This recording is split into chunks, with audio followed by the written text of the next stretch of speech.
Boy, oh boy, will this be a strange first episode for you if this is indeed your first time. But for those of you who are returning listeners, you're welcome in advance for giving you this monumental moment in Shack Together history. I won't say any more for now. Lucas White is here, contributing editor for Shacknews. He catches us up on his latest gaming detours before we head over to our thought exercise entitled Lost in Sequelsion, a word that I made up. This segment featuring a very heady question in the form of, did you prefer the first or second game in a series? And we go through a nice little list to figure that out. A beefy story time is kicked off with The Rogue, Prince of Persia, courtesy Dead Cells developer. A new Fallout 4 update. A Five Nights at Freddy's sequel, movie sequel that is. Slay the Spire 2, what an announcement. Vampire Survivors, hidden PlayStation, and some new DLC. The Last Airbender joins Fortnite. EA Play going up in price? Say it isn't so. Next, John graces us with an announcement, a homebrew one, about a film adaptation for a game that he helped orchestrate. Very cool. We talk about Destiny 2, The Final Shape, the Star Wars Outlaws release date reveal, and we lay to rest the Wii U and the 3DS, thanks to the online store going offline. As you can see, it's quite a lengthy show, so please buckle up and enjoy the ride. The solar eclipse. The solar eclipse, yeah, that was this week. Sure. Did you see it? I got to look at clouds. Oh, man. Where are you at, Lucas? Central Virginia, Charlottesville. Okay, yeah, so you're probably, I don't know if you were in the path of the totality, but little old Canton, Ohio was. All I had to do was go out in my backyard. Pretty neat. Was it majestic? It really was, man. Like, I don't know. Like, I find nature fascinating. I love the cosmos and astronomy and all that. So, like, yeah, it fucking was. It was cool. It's like 3:15 p.m. and my backyard was completely dark. And then, yeah, a few minutes later, the sun was back. It's pretty wild. Sweet. That was pretty good. I would do it again if I didn't have to leave my house. Because, like, everyone was driving like an idiot that day. Because, like, they were all trying to get somewhere to, you know, there were like these viewing parties and stuff. Like, no schools were in session during it. It was kind of a big deal for Northeast Ohio. We never get these sorts of things. So it felt nice. It cost the country $700 million in productivity. I saw that and I'm like, no, it didn't. I'm sorry. I felt more productive afterwards than I, you know, like the 40 minutes that I was out in my backyard. I think we could do more of that as a society. Just go outside for 40 minutes every day and just not be pieces of shit and not be yelling at each other. And, you know, that might be something. Think of the shareholders. Fuck the shareholders.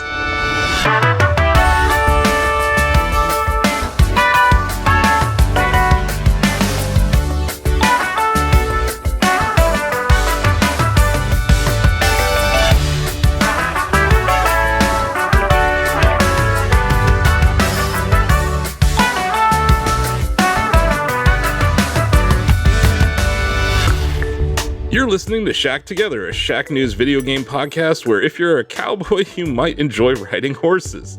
I'm your host, Asif Khan, and today I'm not joined by my co-host, John Benyamine, but I am joined by our producer, Joe Stasio. Hi. And freelance contributing editor, who's reviewed a lot of games at Shacknews in the time he's been working with us, Lucas White. Hey, yeah, lots of games. I think I'm a year in at this point, maybe a little over. Yeah, I think you're right.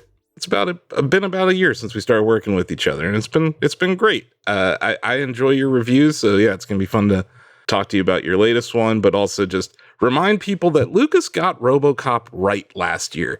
So many people misunderstood that game or tried to look at it for something it wasn't, but you got it right, dude. That game is fucking awesome. Is so good, man. And it won our best FPS here at Shacknews last year.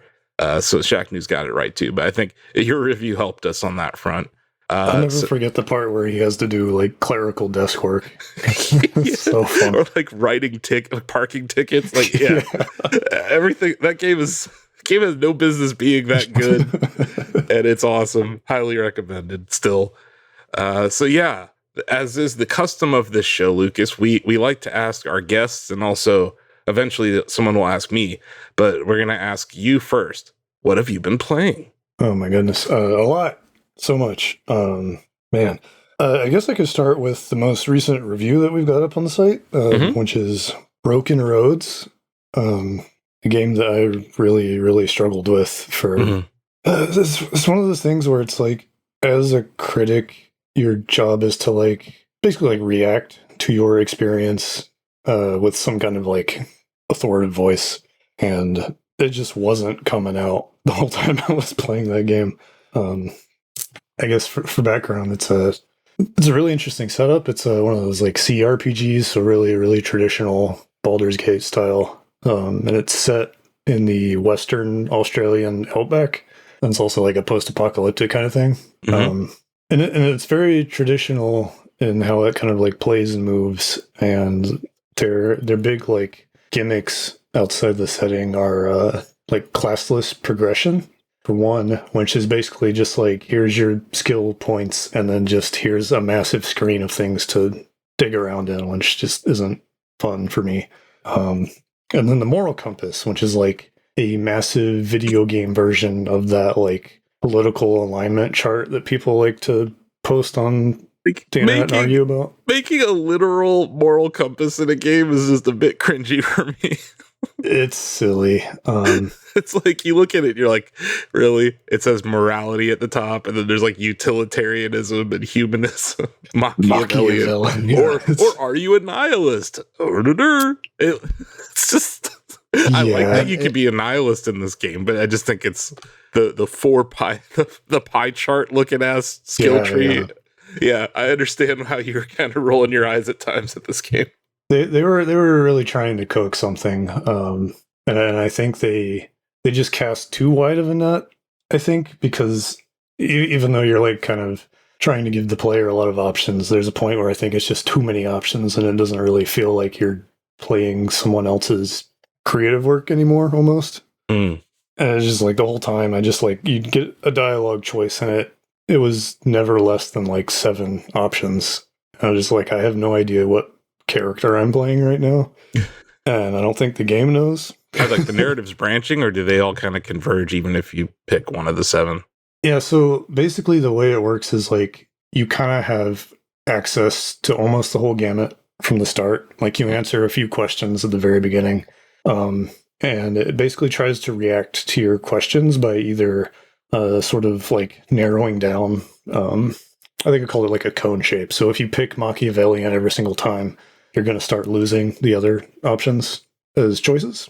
But if you kind of spread it out and choose different things, then it'll stay open, which I guess translates to like your character having an open mind. But in practice, it's more like your character just doesn't have a personality, and there's just like a weird vibe to there's like non-alignment choices, and they all feel like someone who's like playing D&D but not taking the role-playing part seriously. So it's just like you're a guy, and you're able to make choices that just don't really seem to like fit the situation super well.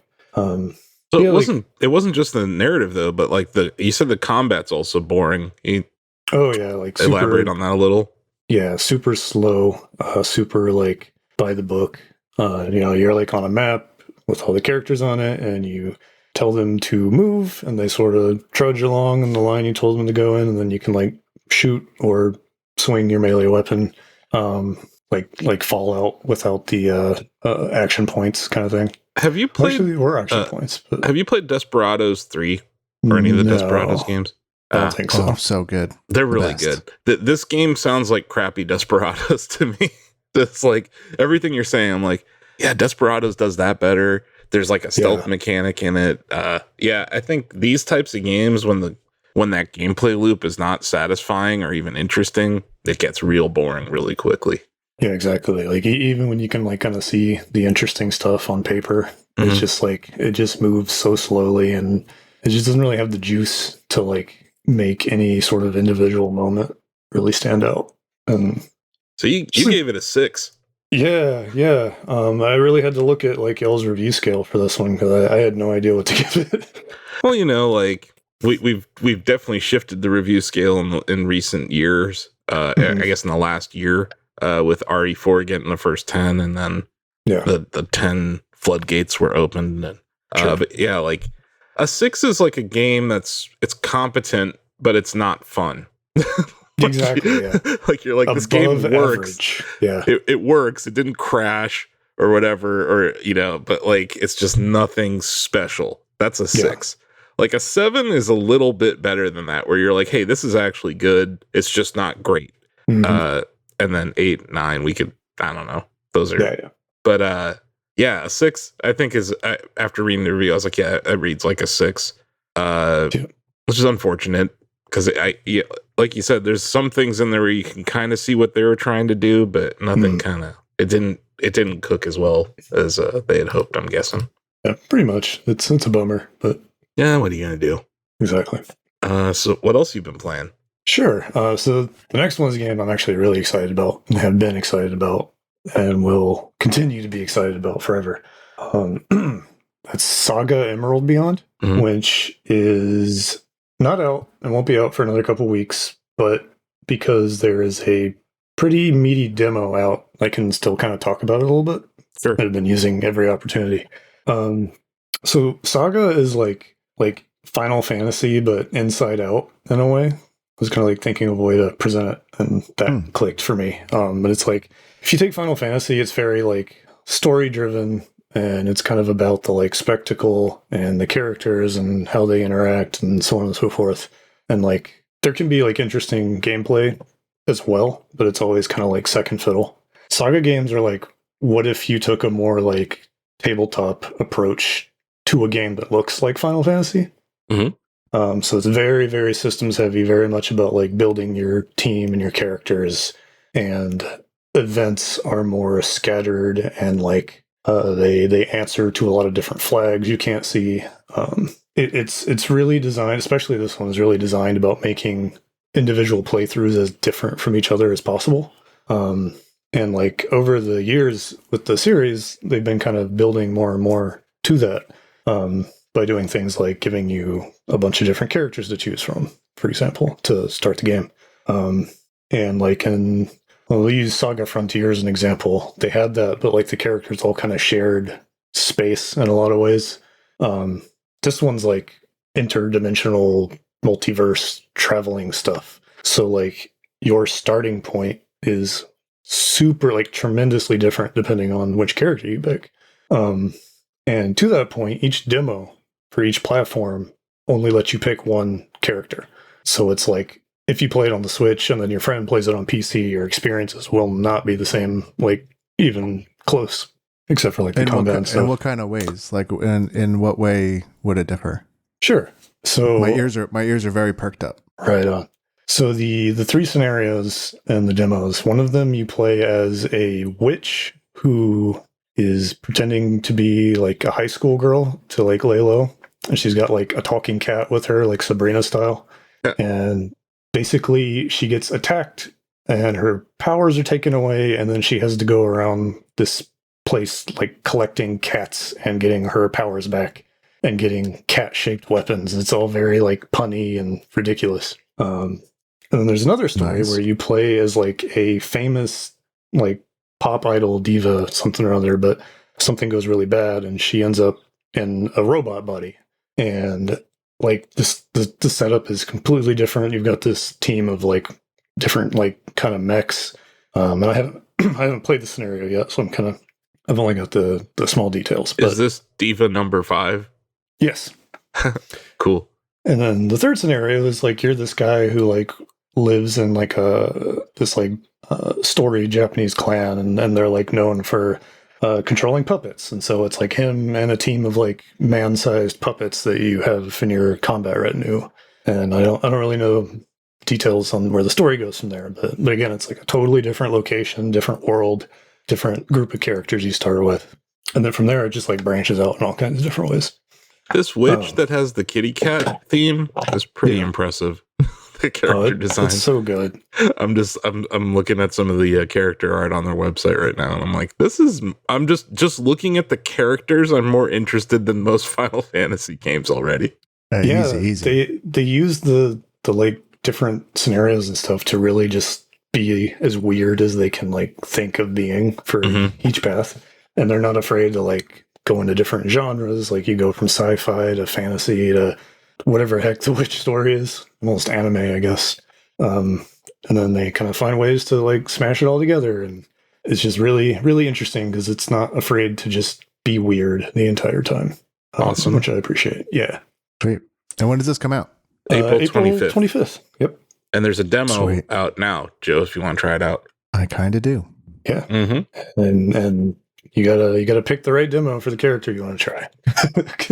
They decided to be weird about it, which is pretty fitting. That is Nice. bizarre, but that's cool too. Awesome. Yeah. And then I see you have one other game mentioned here. Yeah, so another game playing for the site is Class of Heroes Anniversary. That's a much more straightforward game. It's kind of a wizardry style dungeon crawler. It originally came out for the PSP back in the day. And it's kind of a 1-to-1 for that. There's not a ton of extra features. There's like some gallery stuff or whatever. But it's just like a really good one of those. It's got like fun, colorful art.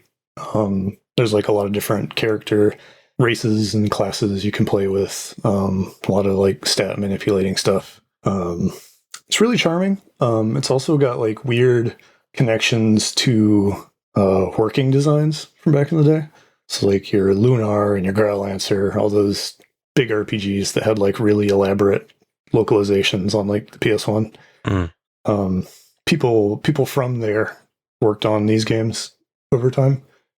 So there's just like lots of personality. If you like to kind of tinker with your party, really wizardry style. Just like you go in the dungeon, you kind of just do your best to survive and avoid traps, and you pick up items, and you got to go back and identify them. It's that classic kind of RPG loop.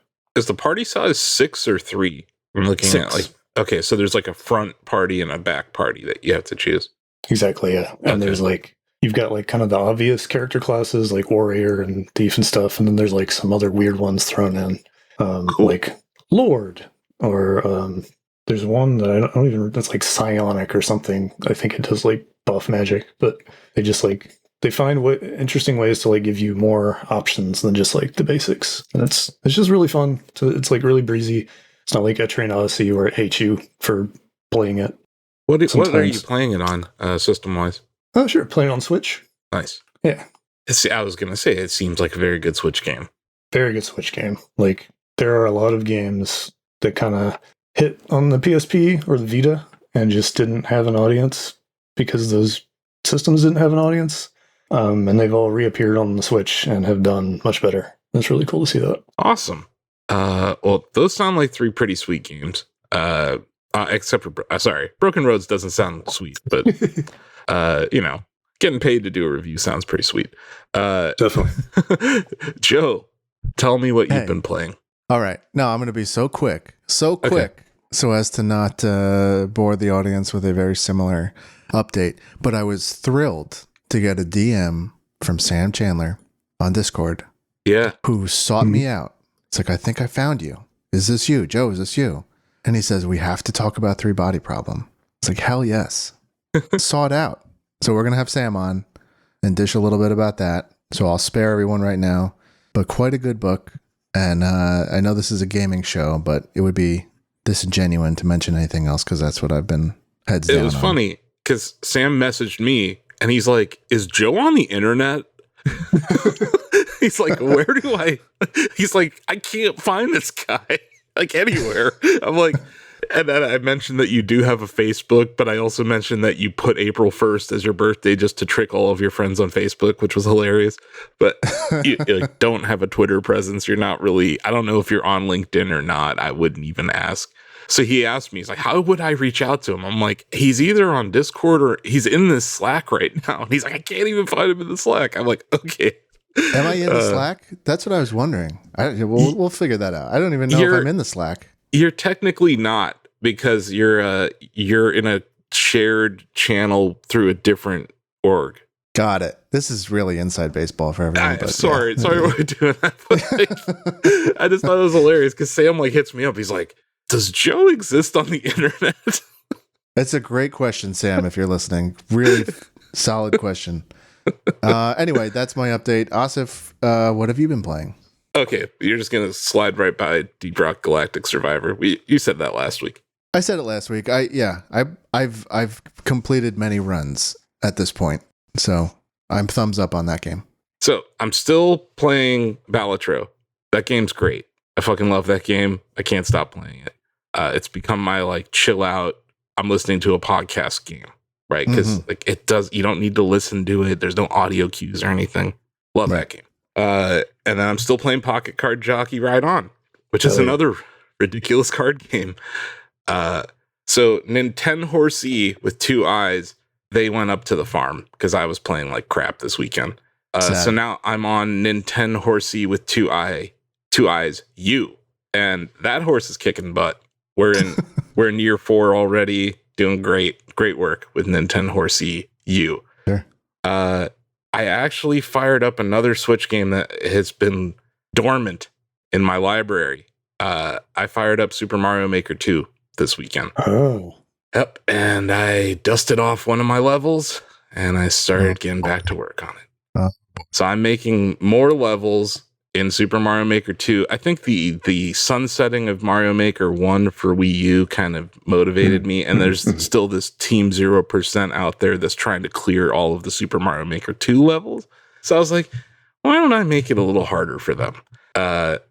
So no, actually, I don't know. I've listened to a lot of the criticisms of my past levels, so I will say that the one I am working on has a lot of checkpoints, so you can quit crying. But yeah, still, it will be difficult, but it will have checkpoints. So yeah, I'm back on my Mario Maker bullshit. You've all been warned. You should fire up that game and just go look at my levels that you haven't beaten and get to work on those.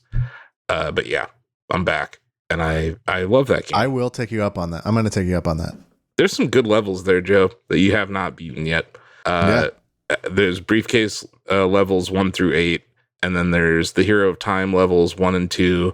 I think I did 3 levels for the Shacknews Stimulus games, and then I think that's it. So yeah, there's 8. The 8 briefcase levels though are kind of my masterpieces. Yeah, if we can get John like involved in this, like my competitive nature will skyrocket too. So yeah, we'll have to do that. Have you played any of the levels where you play as Link instead of Mario?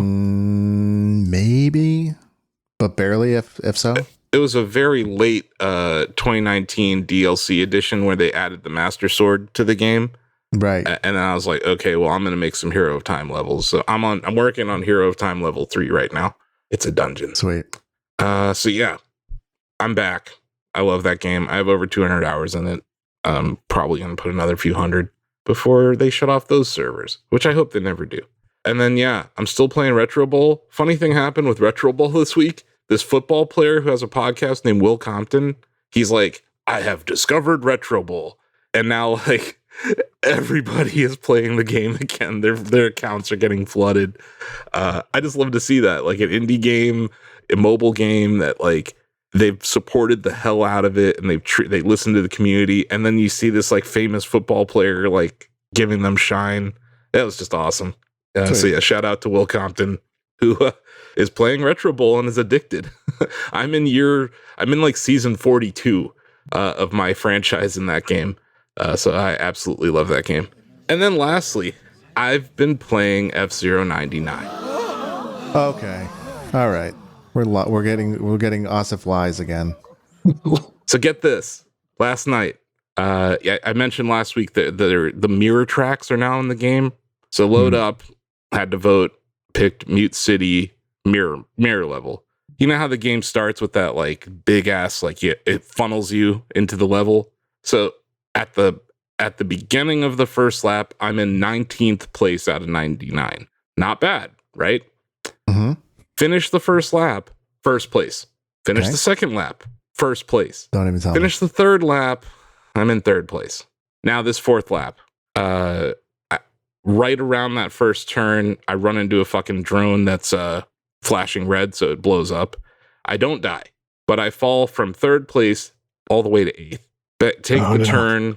As I take this turn, 2 of the people in front of me just crash and die.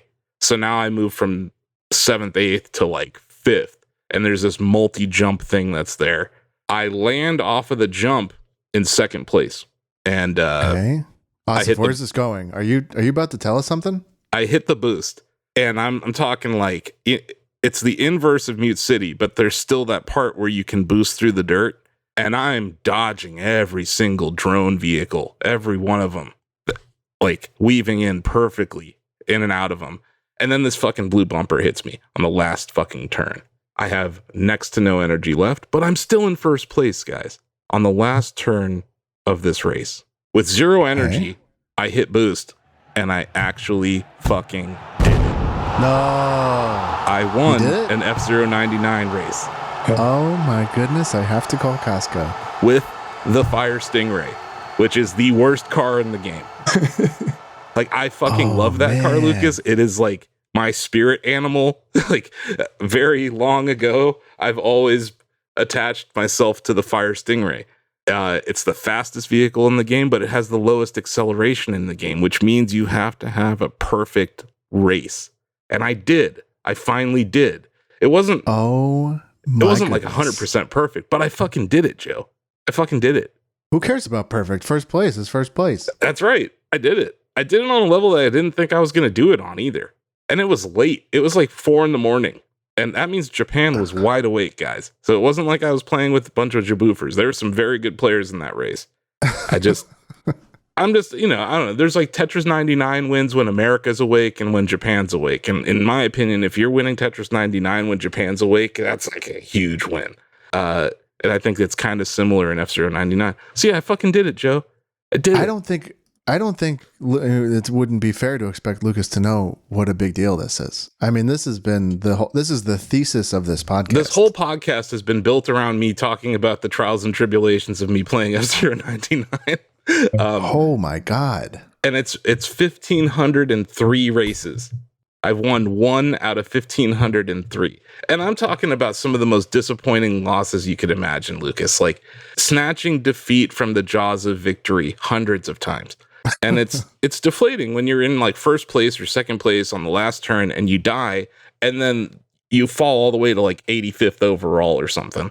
So yeah, I've had a lot of those. But yeah, last night it worked. And it's fucking weird, man. After I won, I just kept shouting, I fucking did it. I fucking did it. I'm alone in my house. And I'm like, I can't sleep right now. Cause like the adrenaline goes through the roof. That feeling you get when you win a battle royale. Oh yeah, 100%. It's it may be more satisfying in F-099 than any other battle royale I've played. Obviously, it's like my favorite video game, like ever. So it's very rare where your favorite video game comes out. But yeah, it was amazing. It was absolutely amazing. I can't believe John is missing this. It's typical. It's really typical of him to miss this huge moment for me. And then tell me he's going to come in next week and talk about how great Fortnite is again. It's like breaking news from 2017, guys. Fortnite's cool. But no, F-099, best battle royale that I play. So yeah, I did immediately, like I put my controller down, started taking screenshots of all the various things. There's going to be gameplay. I have the entire race captured. It's already uploaded on our YouTube channel, but I was waiting. I'm going to wait until this podcast goes live to announce that I have done it publicly. So this is the first place that you're going to hear. Breaking news. Yep. Wow. This is a Shack Together exclusive breaking news story that after 1,503 tries, I have won 1 race in F-099. All right. Yeah. I need to coordinate a little bit of sheet cake stuff, but this is all around great news. Wow. Yeah. This is congratulations. We were talking about it, like a week ago? Like, I have many weeks until the next sheet cake has to be ordered. I think we're talking 50 weeks now until you announce the winner from a few weeks ago. Yeah, I think, or 49 maybe. It might be 49. Like whoever's keeping track at home, let us know. But yeah, huge W for the state of Ohio. For me, I've already made several meme videos about this. Like, I'm probably gonna post like 10 different meme videos about this win. So I've already cut LeBron James. You remember what he said after they won in 2016? No, remind me. You don't remember what he said? He's like, no, you're the Cavs fan here. Go ahead. I know the man above tries to give me the hardest path. Like, I don't know why I always take the hardest road, and then Cleveland, this is for you. No, you don't remember that? I don't remember that, but that is on brand, I'd say. Yeah, so I got that, and then I also cut together this one that takes different samples from Star Wars: A New Hope, the trench run at the end of that movie. Have you guys know that movie, right? Of course, yes. It's like the stay on target. I've lost R2, all that. Lots of good so many memes coming. I'm gonna take the Pete Weber. Who do you think you are? I am. Yeah, the bowler. Yes, of course. That's coming. So we're working. I told Denny and Greg, I'm like, guys, I have some original content for you. And they're like, what? And I'm like, here it is. Oh, John says he can come in. Oh, John's joining us. We don't want to belabor it for the listener, but we do need to drop this nuke briefly with him when he joins. Yeah, But yeah, very excited. One of my largest fears was that this is a live service game and I wasn't going to be able to beat it before they killed it. Disappears. Yeah. Safe to say you finished your story, right? Seriously, the same week that Cody finished his story, I finished my story. Right. Amazing when it comes to that. What a hell of a WrestleMania. My God. Oh yeah. That I was shocked. Main event on day 2 was just entertaining as hell. I picked the best time ever to return as a WWE fan. And my return was triggered by the departure of Vince McMahon. If people That's a good reason to come back, yeah. Yeah, if people are curious why I wasn't a fan and why I am now, it has everything to do with Vince McMahon and some of the other horrible people that are gone now from that company. And it feels like a new day, a new era for that whole company. And it's just exciting. It's rare that, like, I know it's scripted or whatever, but it was still fun to watch. And I know that, like, Stone Cold could have maybe been a better entrance than Undertaker, but the way that they handled the Undertaker's appearance, I thought was pretty cool. But yeah, sorry, we've completely sidetracked. I'm not going to sit here and wait for John. Let's go. Let's move on. But yeah, I did it. There he is. Congratulations. He's about to be here. Oh, he's here. Okay. I see him in Discord at least. But yeah, I fucking did it. I can't believe it. I love it. I'm excited. I don't know what this means for the future of this segment.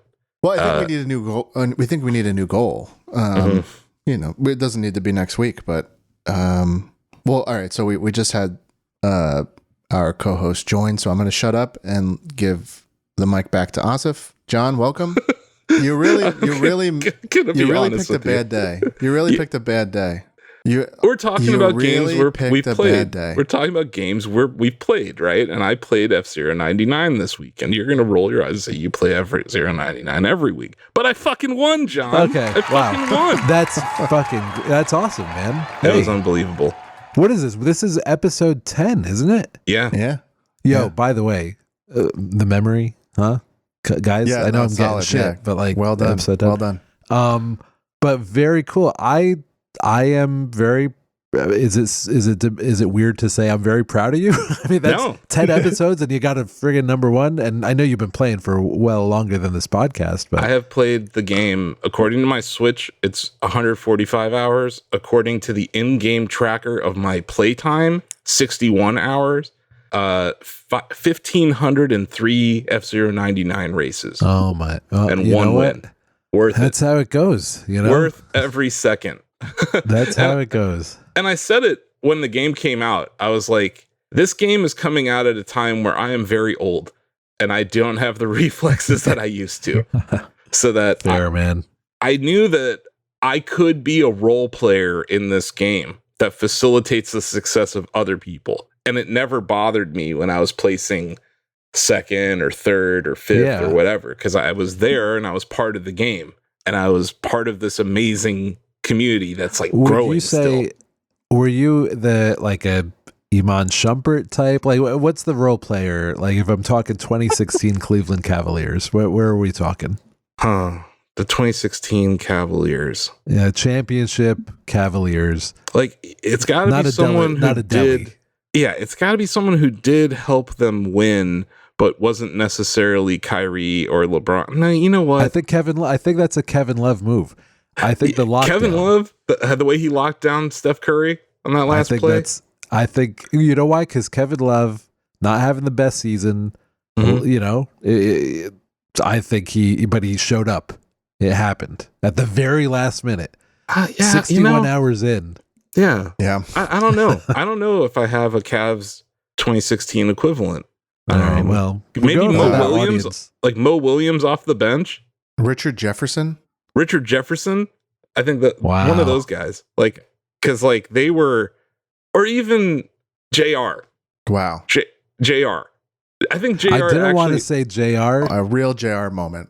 Yeah. Yeah, I didn't want to say JR. I'm giving you more respect. If I could walk around outside right now with my shirt off for the next few months, I would. So, yeah, I mean, obviously. J.R. Smith kind of, you know what? I did take my shirt off right when I won. So, yeah, I think J.R. Smith. Because, like, people don't realize Tracy that. Morgan? J.R. Smith in Game 6 of that NBA Finals, and we've completely derailed this podcast, but Game 6 of the NBA Finals, J.R. Smith played some lockdown defense that if he didn't on Clay and on Steph, we don't win. So yeah, no, JR was cool. I'm a big fan, and he's Cleveland royalty, man. And now I'm F-Zero royalty. And you know, like I wouldn't shut up about this back in the F-Zero X days. And John, you actually knew me when I was a peak F-Zero player. And we played taking money from your staff at E3. I'm wasted. And I'm just like, $20 on this next F-Zero race. They're like, what are you talking about? You want to put money on this? And I'm like, fuck yeah. Yeah. So I've gone from that, where I was the best in the universe in F-Zero X, but now I can say, like, yeah, I'm the best again. You know, and it just, I know that you wanted Fortnite, and you know how that feels, that the intensity of a battle royale at the end. But I can tell you, man, there's very few things that I can point to in my video game career that I feel as good about as this. That's pretty cool. I can imagine. That's a big moment. I'll tell you, like, play the Fortnite thing. For the first time in like many years, when you get that number one and that victory royale and all that shit happens. I don't know. It was because it was a long time since I ever played that game. I'm like, oh my God, I'm on top of the fucking world. Here we go. Like I did it. I can only imagine how it is with a game that just feels ridiculously difficult. Like F-Zero just seems kind of crazy. F-Zero's hard.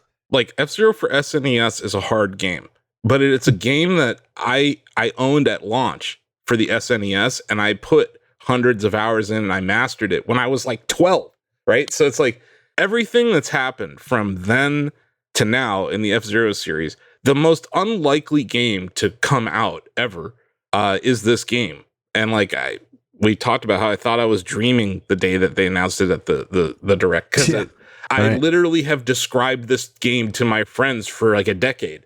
Like, hey, here's what they could do that would be different. And they made the game I was talking about. So yeah, It was frustrating for the past, few months where like there's this game, I love it, but I can't win. And it just feels good, that you can actually win. It. Yep.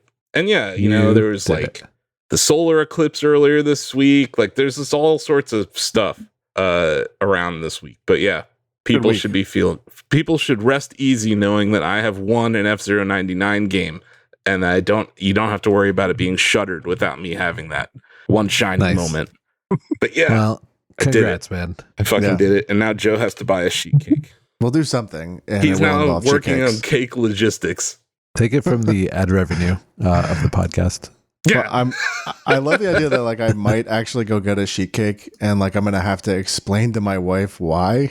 Why are we having cake today? Asif won at F-Zero 99. I gotta figure she's listening to. I was thinking about declaring like a Shacknews holiday today, but I wanted to save this news for the podcast. So maybe tomorrow. Did you decide against it because of the shareholders? Because they've already lost. They already lost so much value this week. Was that no? the concern? I didn't think about the shareholders at all. Oh, come on. And I am a shareholder. No, it was more just that, I think moments like this should be celebrated, and, yeah. Well, I agree with you. Celebrated with cake. I mean, generally. Yeah. I mean, the whole podcast was built on this promise of me getting cake if I did this. So well, yeah, I mean, there's no way he doesn't get cake from you're Joe. Getting cake. You're getting cake. Yeah. Don't worry. You're From getting Joe cake. as well. And just mail me a slice. All right. I think that's how it goes. I thought we were all getting like cake. I think Lucas gets a slice. I thought this was like asynchronous celebration or something. Like we were all getting a sheet cake. That's I don't think I'm getting multiple sheet cakes. I think Asif gets a sheet cake. Let's keep this in check. He does. He gets the sheet cakes, but then after I want to share the cake. Yeah, exactly. So Joe, you have a little bit of logistics. All right, fine. Yeah, I'm telling you, cake logistics, taco logistics, and cake logistics now. Huge part of being a producer. Huge part of being a producer here at Shacknews podcast, in the Shacknews extended podcast universe, the Sipu, as the kids call it. I appreciate it, man. Whatever Asif likes, obviously it's his cake, but let me know when it's in the mail. All right. But yeah, I fucking did it. Can you believe it, Sean? I fucking did it. I do believe it. I know you. I mean, it's gonna, maybe that takes a while or whatever. But it's a lot, man. It's different. Like you've seen me as a video game player throughout different eras, right? Like, yeah, sure. You saw me as like a teenager who was wasted at E3 and wouldn't get off the Mario Tennis N64 setup. I did. I saw you. I saw you there. I saw you. Hold on. No one was like, hey, maybe this Conker's Bad Fur Day bar was a bad idea. I saw you at Newark Airport. Airport, pre 9/11, before you needed a ticket to go to the gate. Yeah. Right? Because I saw you guys, I think, on the layover. Hungover. What was it? On mushrooms. Hungover on mushrooms. Absolutely. And I still remember seared into my brain. That was a lot of fun. That was fun. And I wasn't even on mushrooms. You guys are cracking up at Adam because that dude would only eat the round chicken nuggets. Yeah, he was just eating round chicken nuggets. Yeah, my best friend has a very weird thing about chicken nuggets. But that was Space World that we were returning from. Nintendo Space World. But then you know me as a Gears player and as a Halo player, right? And we thousands of hours playing those games together. And then I had this near fatal car accident when I was 26 and I came back as a good video game player in other respects at that point. But yeah. And then there's this last era where anyone who knows me knows I've been going through shit for 4 years physically. So there are times where I'm not playing my best in general. I don't have 100% of my energy. My hands hurt, whatever. But yeah, this, I would put this achievement up there with when I beat Caden from Rooster Teeth, Khalif from Spawn on Me, and Blessing from Kinda Funny in a 3-on-1 Rocket League match during the that's funny, that Play It Forward charity event we had. Wow. So I would put this above that because this was me versus 98 other people. Holy crap. But I did beat those three in a 1v3 Rocket League match and it was hilarious. Okay, Joe. Yeah. We got a game coming up, right? You got a game? Maybe game is the wrong word. I have a little thought exercise for us. Okay. Well, how do I tee up a thought exercise? You just did. Okay, there we go. We'll be right back. Okay. You have just arrived at Lost in Sequelsion. Wow. Sequelsion? God. Sequelsion. Sequelsion? These titles, man. Inspired by a poll I saw on Nintendo Life, and because clearly I have sequels on the brain, I got to thinking about the times that sequels may not have captured the magic of the original. But all of this is subjective, so let's see what y'all think. We'll each get a turn to answer the question. You tell me which you prefer, the original or the follow-up. Let's start with Asif. First on the chopping block, Breath of the Wild versus Tears of the Kingdom. Which game do you prefer? I have to ask a question because this is a ridiculous thing to ask any human. When you say prefer, does that mean if Like, if these are the two games, I only have two games to play. Which one am I playing? Like, which one would I play right now? Or I didn't expect this question, because to me, it's just like, in your heart of hearts, what is your gut instinct reply to the question I asked? I know I have an answer for each of these in that. This is not what you think is better. You're asking. It could be. It's like, yeah. What? Like, I wrote like 5,000 words about this. So it feels like Tears of the Kingdom is what you want to say. That's what I'm thinking. Yeah, Tears of the Kingdom. Done. Okay. For a lot of reasons that you should read in my review. Let's get a couple more answers, and then maybe it'll spur some debate. Lucas, what's your answer to the same question? Y'all are going to be disappointed in me. Not a huge Zelda guy. That's okay. That's all right. That's okay. Same here. Fair enough. I'm like the only Zelda guy on this podcast. Fair. Okay, good. So for me, I think that the fact that Tears of the Kingdom is built around a reference to an old toy that Nintendo used to sell like way back in the day, that's too good. That's an excellent deep cut. So I would give my vote to Tears. Wow, I don't even know what you mean, but yeah, great. What toy is this? The Ultra Hand. It was a little like extendy grabby thingy that they used to sell. Wow. Before video games. Yeah. Oh, okay. Did not that's consider that. Yeah, that's very funny. Lucas dropping knowledge. Lucas, it's funny you mentioned that, because like, in my opinion, Tears of the Kingdom is a celebration of like every Nintendo game ever. Like, there's like Pilot Wings in there. There's like it's just, yeah. Ultra Hand though. That's funny. Yep. Good answer. Wow. That is a great answer. John, what's your answer? Between these two, I know Asif is chomping at the bit to give my answer. I'm also going to play since this is not competitive. Yeah. So if you're worried about having ammunition, I might back you up. Look, I am saying Breath of the Wild because Tears of the Kingdom I haven't played as much. Fine, granted, yes, but within the rules of the game, I can pick between the two. So Breath of the Wild, mainly because the Tears of the Kingdom thing, it's like Fortnite, like with the build mode. You know, I can't get. I don't need to build so much. You know, just give me a bit more of a straightforward game. Maybe I'm an asshole. Okay, I'll grant you that. Maybe I just don't get it.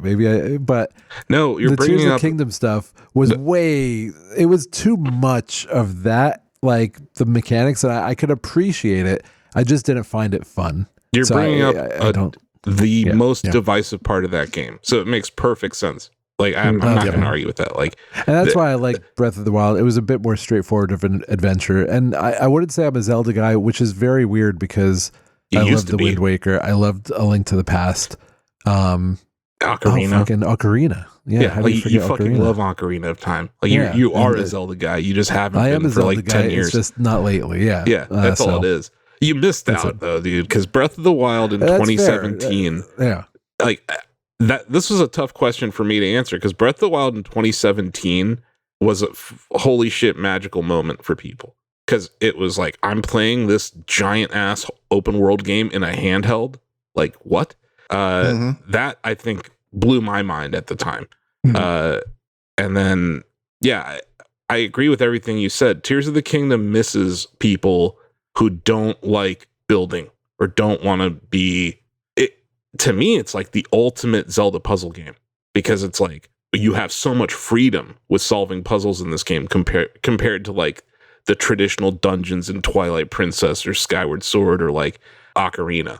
I think that the build mechanic offers freedom to players, but that freedom can be like paralyzing. I think that's the divisiveness of that game. But no wrong answers there. But tough one for me to answer, because I love both games. I have like almost 200 hours in both games. And I'm actually going to go back to Tears of the Kingdom soon just to start streaming, because I don't know if you've seen what people are doing in that game with the builds. It's ridiculous. Someone has a Batmobile. I saw this other one where they made this flying contraption that can pick up NPCs and carry them all around the world. Like, I just want to do wacky shit now in that game. So we're past the big robots with the the flaming directions. Okay. I mean, no, that's one that of was them. week 1, I guess. That's still out there. Like if you need a giant robot with a huge flaming erection, like we can get you one. It doesn't take that many parts. But like, John, we have a Google form you could fill out. We'll get seeing you one of these machines though that are like built for murdering Lionels. Like I'm like, sign me up, because I suck at. I run away from Lionels when I see them most of the time. So if I had this machine that I could just auto build, so yeah, that's the other side of it, I guess. There's a huge emergent gameplay explosion happening in Tears of the Kingdom still. And while that was there in Breath of the Wild, I think those mechanics that are divisive have opened the door to, like, I think years of content that we're going to see of just people making crazy, crazy things in that game. I'm voting Breath of the Wild, and it's just purely on the mood factor, which I just feel was stronger. Like just the emptiness and and certainly like what is this new thing that I'm playing for the first time factor contributed to that, which best was trailer sort of not there ever.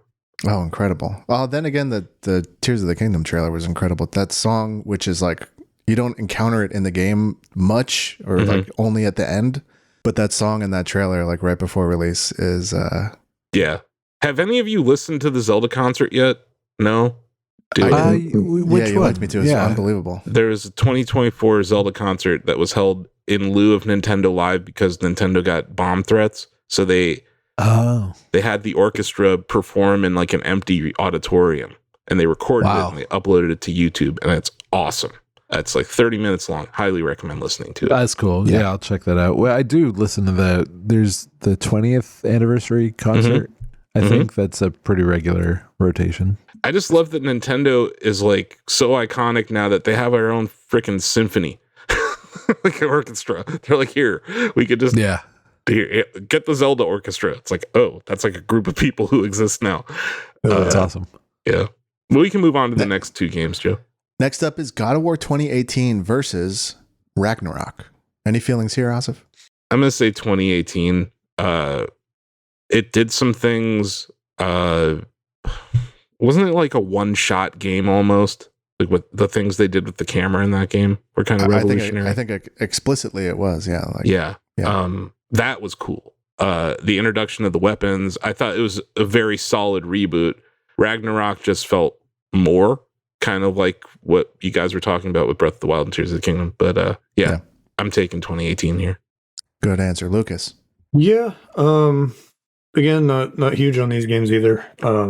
Me neither. But same. But yeah, I think I agree with the sentiment. It seemed like Ragnarok just kind of like was there to be more of that. You know, it didn't seem to make nearly the like impact, or it wasn't even really talk about it that much afterwards. Yeah, and like the whole story with the kid and everything in 2018, I think it resonated with people a little bit more. It was new. Yes, and it was more, which is, you know, like, I know, silly to say, but it was grounded emotionally.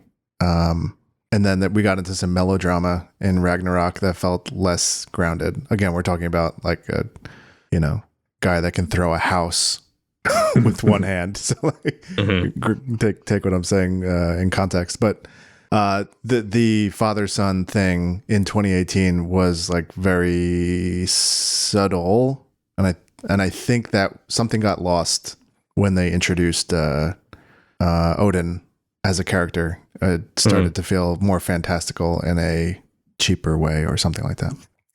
John, what do you think? Did you play Ragnarok? I did. Yeah, I played both. No, just Ragnarok was fine. You know, it reminds me of, you know, I hate saying it, but like Spider-Man 2, right? And Spider-Man 2 was great. Like it was good. It was a very good game, right?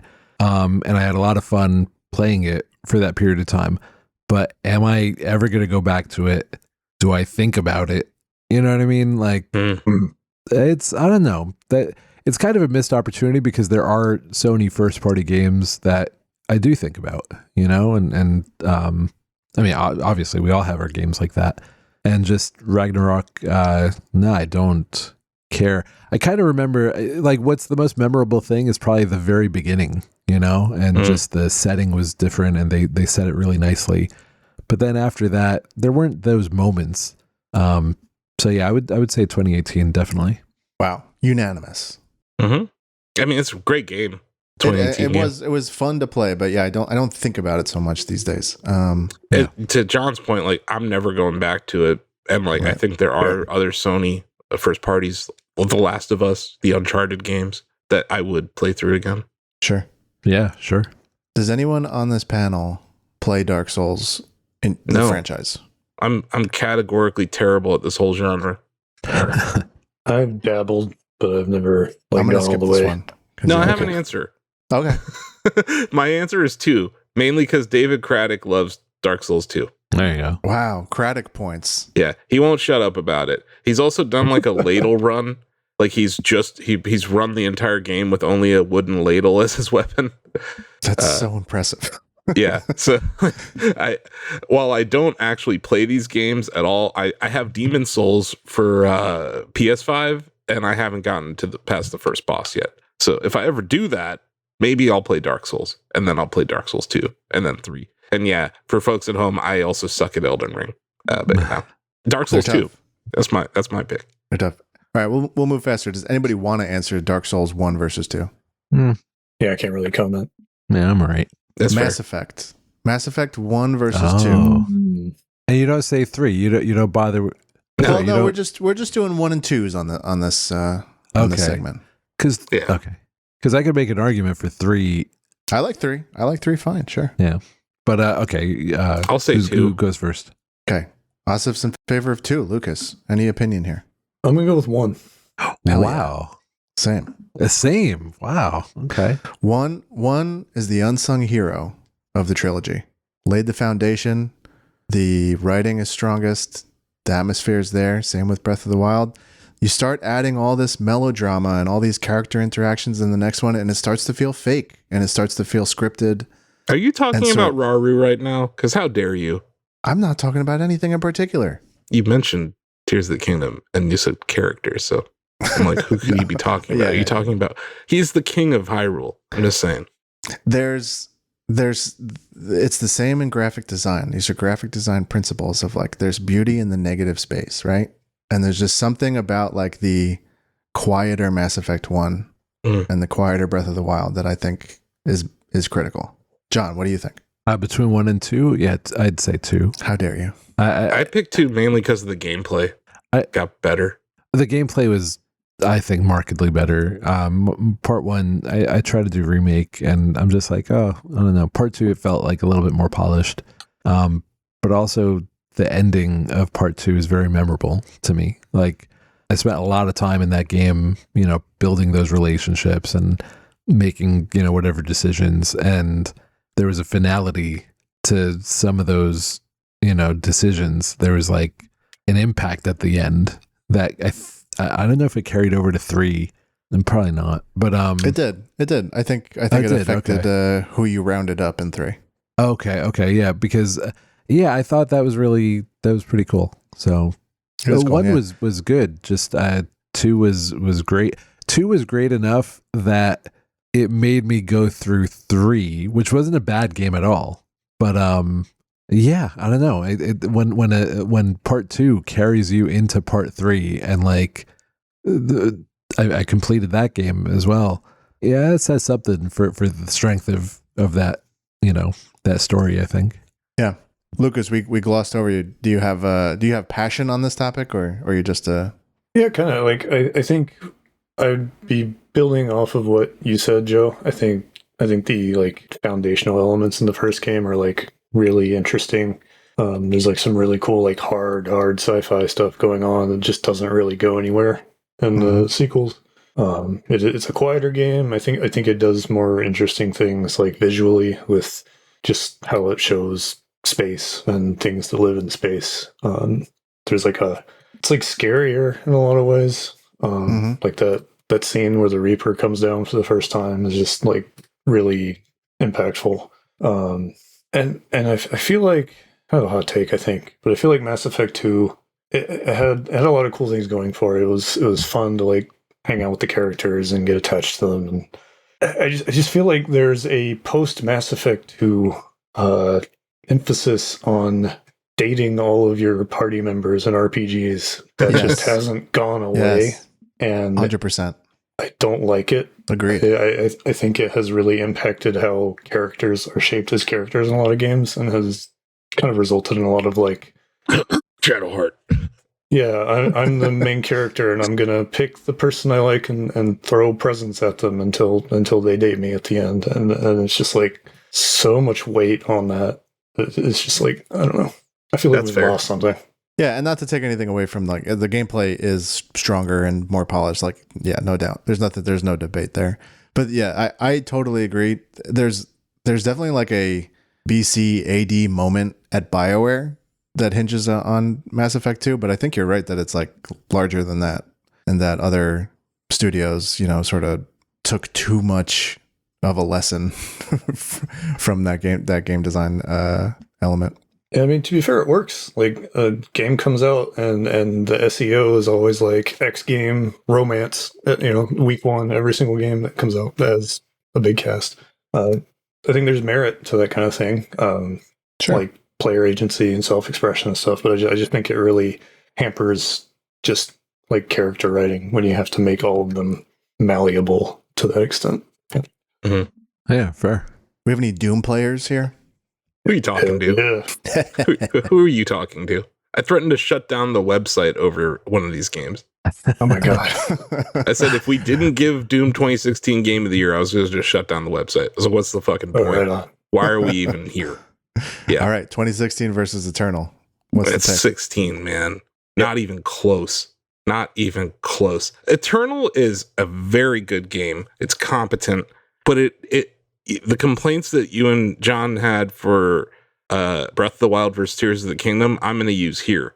I don't want to do 90% of the new moves that they introduced in Eternal. It was like the combat dance in 2016 was perfect for me. The rip and tear, the way that you would generate health, the way that you get more ammo, how it was all tied to how you killed, I thought was great.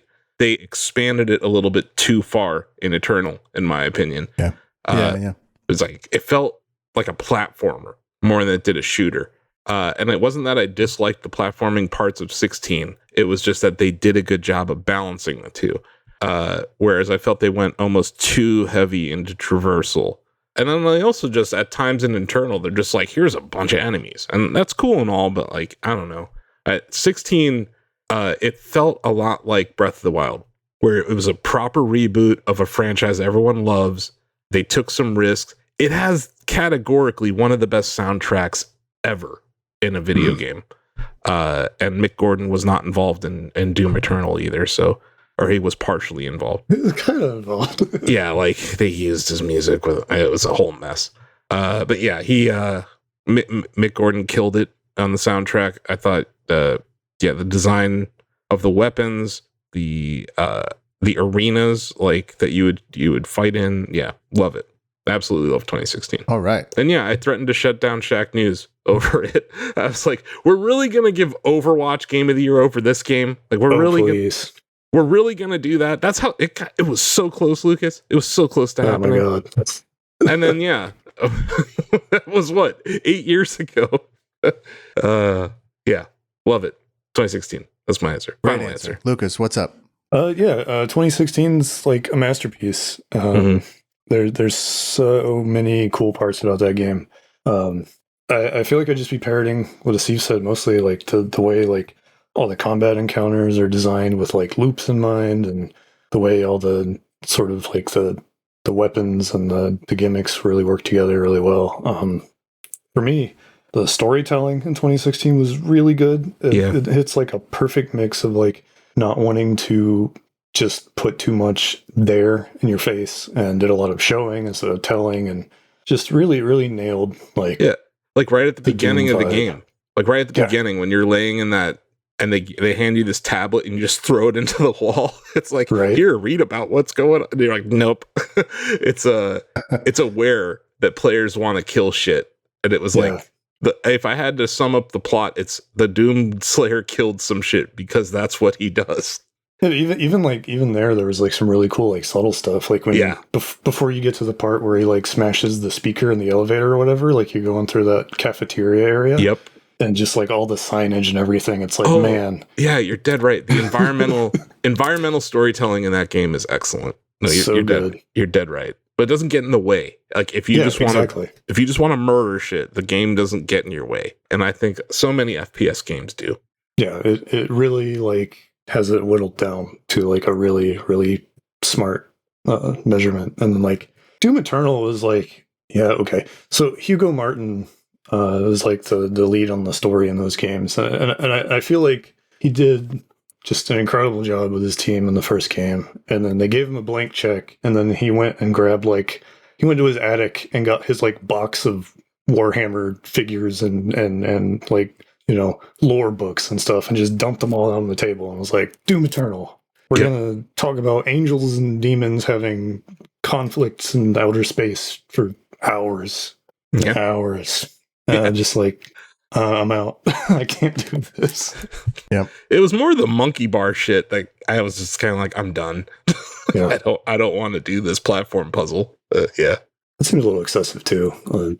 Just like all the different weapons you had to use to keep the resources going. And weapons that were tied to different enemies, ammo that was tied to different enemies. It just became this whole color-coded nonsense that they didn't need to do. Like it made it far too complex than it needed to be.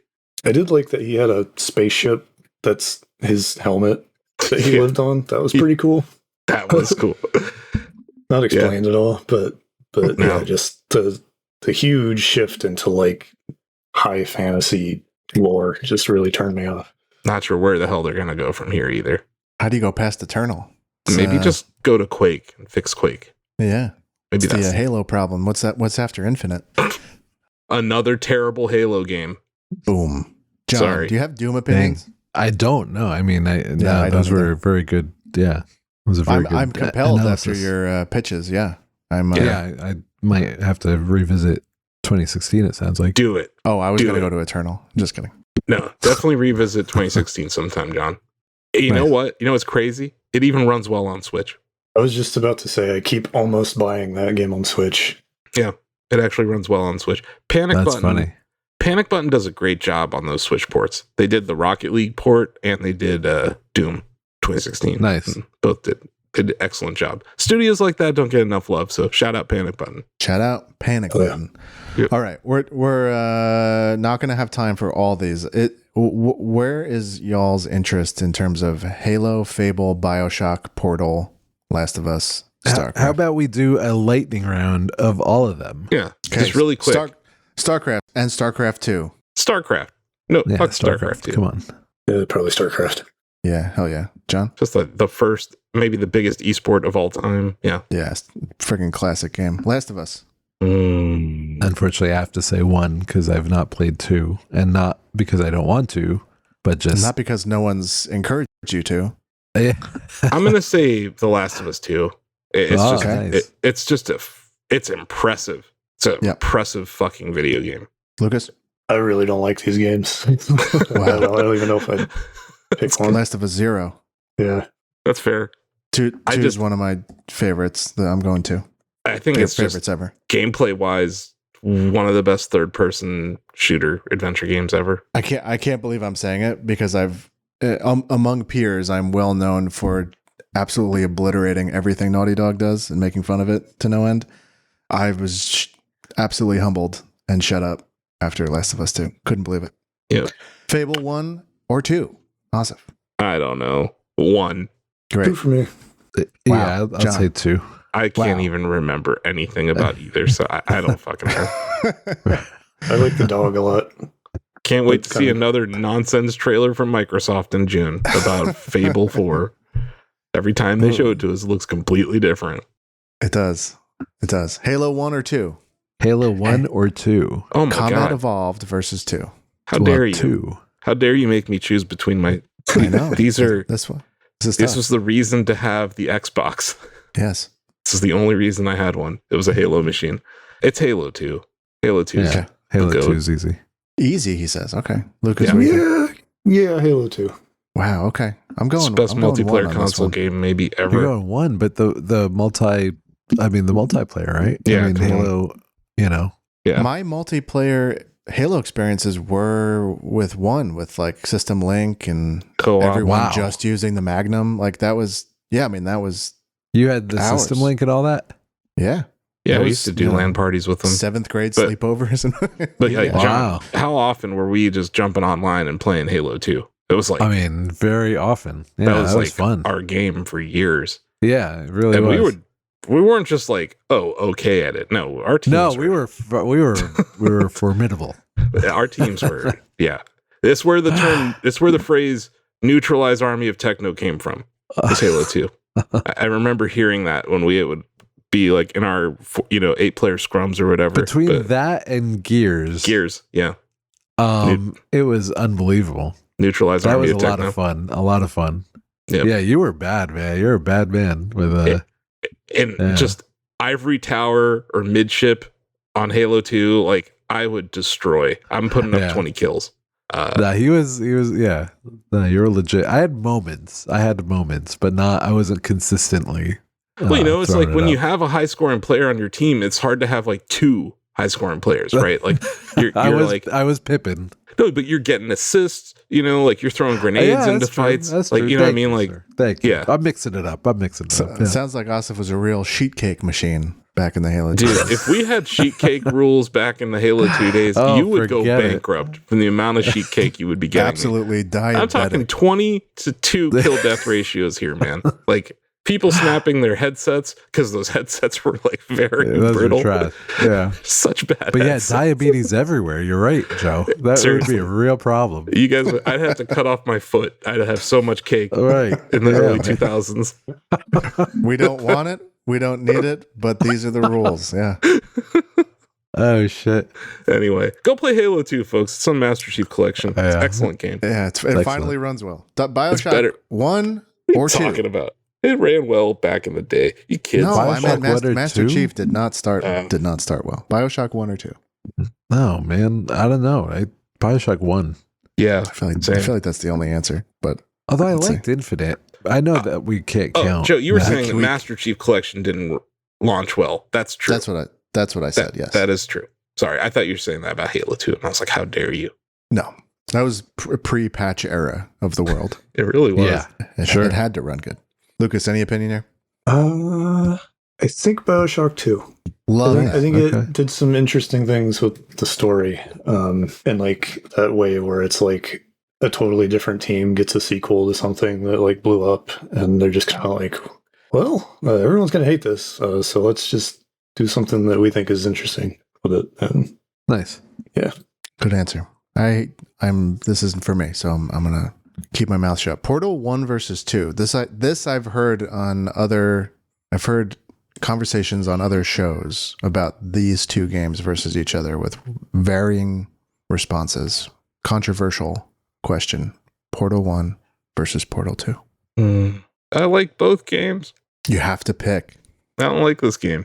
I go Portal 1. Yeah. I Just think because so. like it was so novel. It was novel The in characters, so many ways. like Yeah. they really popped in that first one, and then obviously they leaned in all the goofiness going forward. But I mean, it's one of this is an early meme game. When you Yeah. say like the cake is a lie and things like that, this isn't, you know, from the characters and the style and the gameplay, impact It on was games in general, pretty like, big. Yeah. but also that Yeah. mechanic, the portal mechanic. That just the first time we saw it, even in a demo, I was like, "Holy Yes. crap!" That was like, what? Yeah. And that was when it felt different. Valve was like breaking down walls when they were releasing games back then. And Portal was one of those where you're just like, holy shit, I've never seen anything like that. You're right. It felt like new tech. Mhm. You know, that's weird. You don't really see a gameplay mechanic, I'd say- imply like a new technology. Oddly enough, I would say that Ratchet and Clank Rift Apart has something kind of like that with the rifts and how fast Yeah. you transition between them.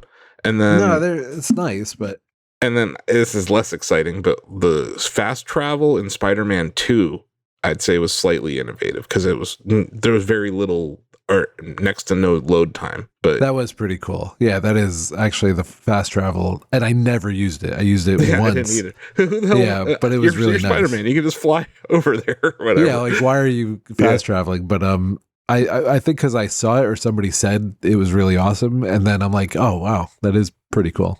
But like I remember seeing the Portal demo and being like, holy shit, we've never seen this. So yeah, I would give Portal 1 the edge, even if Portal 2 might be more fun, or both Joe, are good games. I'm curious, is there a Mario that's coming out? Is there Mario 1 or 2? Because that was the last question. That was the last I wouldn't do that. I wouldn't do that kind of question. But yeah, you know what, John? I'm gonna just ask you: Mario 1 or 2? Super Mario Bros. 1, Super Mario Bros. 2. Lucas did it say Portal 1 or Portal 2. That's right. Sorry, sure. Lucas. Yeah, I was just going to say Portal gave us the fucking Gamers comic, and I will be grateful for that forever. That's true. There we go. So, John, Mario Bros. 1 or Mario Bros. 2 with the turnips? You know which one I'm talking about. Yeah, no, of course I know. No, weirdly enough, I'm going to get shit for it, I think. Super Mario 2. 2's a lot of fun. Wart. It introduced Birdo. Yeah, Birdo.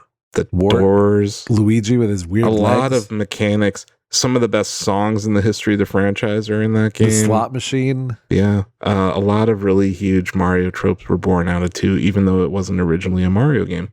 Right. Yeah, that's a tough one. I'll pick Mario Bros. 2. Sorry. Mario Bros. 2. Sheet cakes.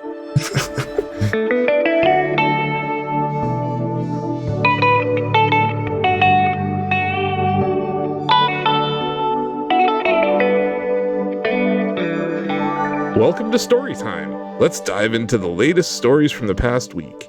I think we talked about this last week. It was a rumor at the time. The Rogue Prince of Persia applies Evil Empire's roguelike expertise to a beloved franchise. The folks who brought us Dead Cells, which is one of the best indie games ever made, one of the best roguelikes ever made, are making a roguelike Prince of Persia 2D platformer. Wild. TJ Denzer actually has an interview with the devs that's up on the site. He also had hands-on in a preview session with the game. It looks cool as hell. The actual art style looks kind of neat. And yeah, Dead Cells. Just applying Dead Cells to the Prince of Persia formula. Is it too soon, Joe? Is it too soon? I heard a take that suggested that, and they had a catchy phrase for it. I don't know. I don't remember what the phrase was, but that they'll pull each other up. Both games will pull each other up, and we'll have like a Prince of Persia moment this year. That'd be cool. Maybe. I'm not going to lose sleep if that doesn't happen, because we're talking about Ubisoft executing on anything.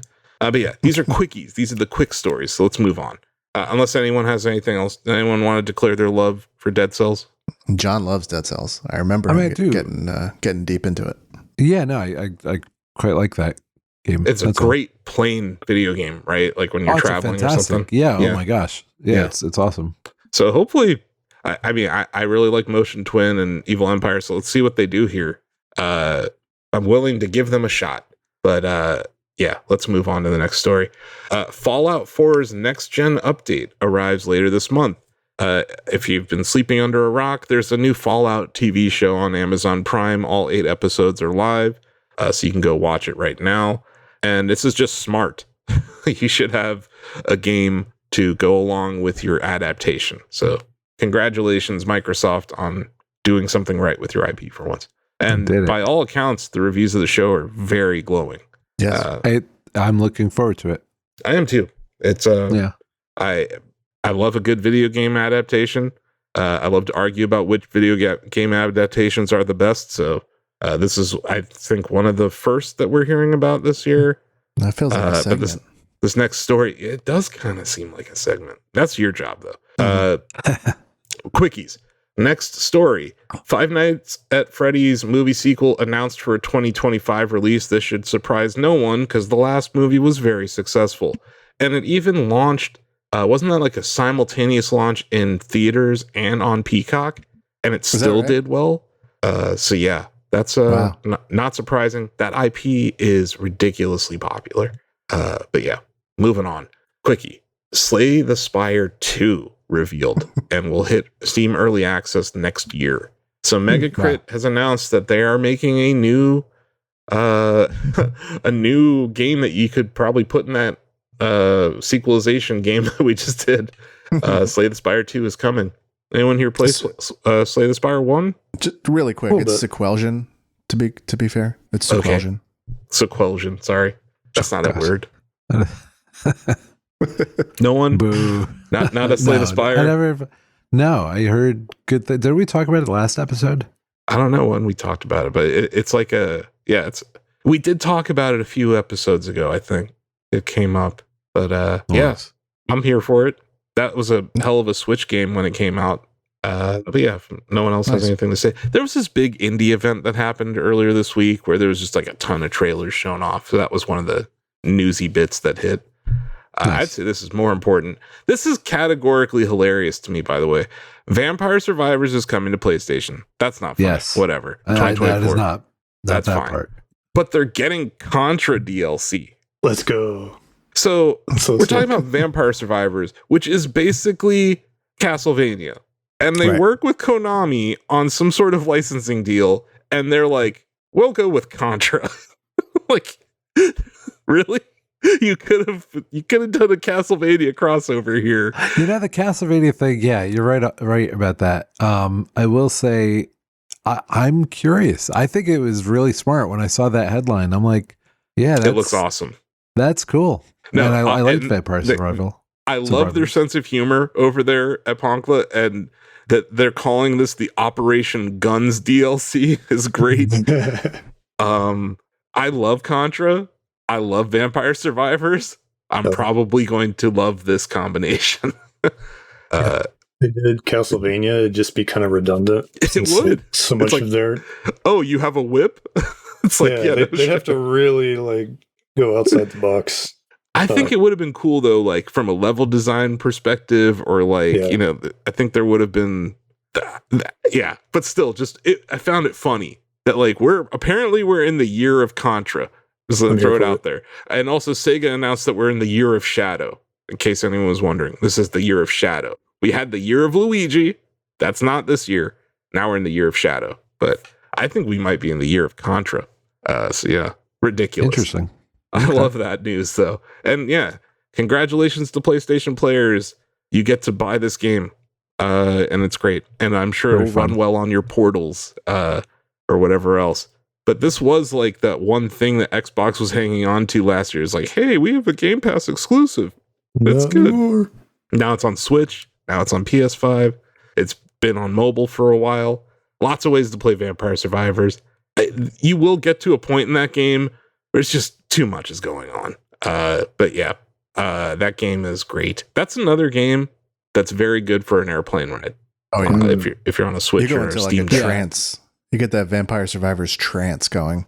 Mm-hmm. It's true. Where you start to like blur, like you start to like go cross-eyed on purpose because you just need to like sort of see what's going on. Yeah. Right. And like all the stuff's like spinning around you at the end, you know, because you have like different power-ups or whatever. Yeah, it's great. Yeah. Anyway, quickie. Fortnite adds Avatar: The Last Airbender characters. I'm sure John's excited. I played it. I mean, I've been playing Fortnite. Mm-hmm. Yeah, I was like, oh, look at that Avatar. There you go. That's it. Did you drop the $10 for the skin or anything? No, they give you free stuff, but I did drop $10. No, I did drop $10. I dropped 500 V-Bucks, whatever, on some dance. What is it? $1,000 US? How do you get 500 V-Bucks? I don't know what the conversion rate is. I'm hoping it's like $3 or something. 6,000 USD. I guess I had them from some season pass from like forever ago. But so now whenever I kill somebody, if it's safe, you know, do a little emote, do a little dance. There you go. I'm that guy. I'm the asshole. The hubris. The hubris. It is absolutely. Oh my God. And sometimes like when I want to draw people near, I'm just like doing Gangnam Style or whatever bullshit I ended up buying 3 years ago that I forget.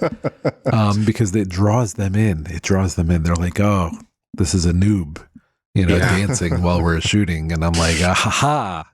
You want to hear the most 2024 ass shit? Because I was just Googling conversion rate V-Bucks to US dollars. Of course, some crypto jaboofer created a V-Bucks cryptocurrency. Of course they did. There's a cryptocurrency. There's a shit coin for everything out there. So I'm not surprised there's a shit coin for V-Bucks. But anyway. There is. That sucks. Yeah. Yeah. Stop doing that. Just stop it. Get help. Yeah. Like, I'm tired of this nonsense. I think it's good. I know Lucas, you're active on Twitter, so I'm sure people are hitting you up about crypto in your comments every other time. But I'm tired of it. Just stop. If I tweet about GameStop, God help me. I don't post enough to get bots, I think. So I'm very grateful for that.